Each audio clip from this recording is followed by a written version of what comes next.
Chers frères et sœurs, loué soit Jésus-Christ. En ce jour spécial de notre samedi, le premier de Carême, nous avons un message fort qui console les pécheurs que nous sommes. Jésus nous rappelle que c'est pour nous qu'il est venu. Il ne suis pas venu appeler les justes, mais les pécheurs, pour qu'ils se convertissent. En effet, Jésus est venu pour les pécheurs. Il est venu pour ceux qui sont malades, afin de redonner la vie plénière à ceux qui en ont besoin. Un pécheur reconnu est un sur un chemin. Oui, le publicain nommé Lévi, assis à la table des impôts, fera le bond de la foi, le saut qualitatif qu'ils ont de partir du mal vers le bien, et il le fera avec un enthousiasme profond. Jésus t'appelle, mon frère, ma sœur. Aujourd'hui encore, il compte sur toi. Il compte avec toi pour qu'à travers toi, il appelle d'autres pécheurs comme toi.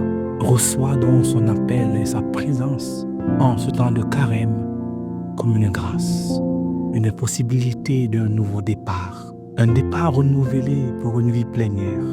Quel appel entends-tu dans ton cœur aujourd'hui? L'appel d'un homme ou l'appel du Fils de l'homme? L'appel d'un Jésus ou l'appel de Jésus-Christ? Tant d'hommes et de femmes appellent les autres, mais parfois ces appels ne résonnent pas, font de nos cœurs comme des lieux de récréation et renouvellement d'espérance. Jésus t'appelle, n'aie pas peur ni honte de lui. Rappelle-toi que tu n'as pas été créé pour la mort, mais tu as été voulu et créé pour l'éternité. Alors ton péché n'empêchera pas la grâce de Dieu à agir sur toi si tu ouvres ton cœur à sa présence.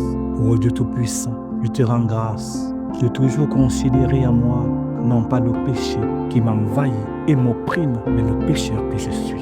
Tu regardes au fond de moi le désir de mon cœur, le désir qui grandit dans mon cœur, celui de lutter en ce temps de carême afin de me libérer du péché qui m'empêche de t'accueillir pour vivre de ta vie pleine, de ta vie qui est venue pour donner sens et orientation à ma vie. Toi qui es présence réconfortante, donne-moi de vivre de l'amour de ton cœur et non de la haine et du mépris de mon cœur, du désespoir et de l'heure de la vie. Car à Marie, tu as ouvert une voie que nul ne peut fermer.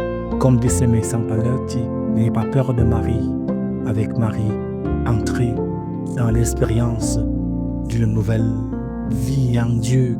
En ce samedi, je voudrais entrer avec Marie au Cénacle pour repartir du Cénacle avec elle et devenir cœur de ce monde en bête de repère, présence spirituelle et espérance d'une nouvelle Pentecôte. À toi, mon frère, ma sœur qui m'écoute, je t'invite à marcher avec moi derrière Marie pour rejoindre Jésus, le seul et unique Sauveur. Que Jésus envoie son esprit sur toi en ce samedi et que son Père, qui est notre Père, te bénisse au nom du Père et du Fils et du Saint-Esprit. Amen. Sainte journée.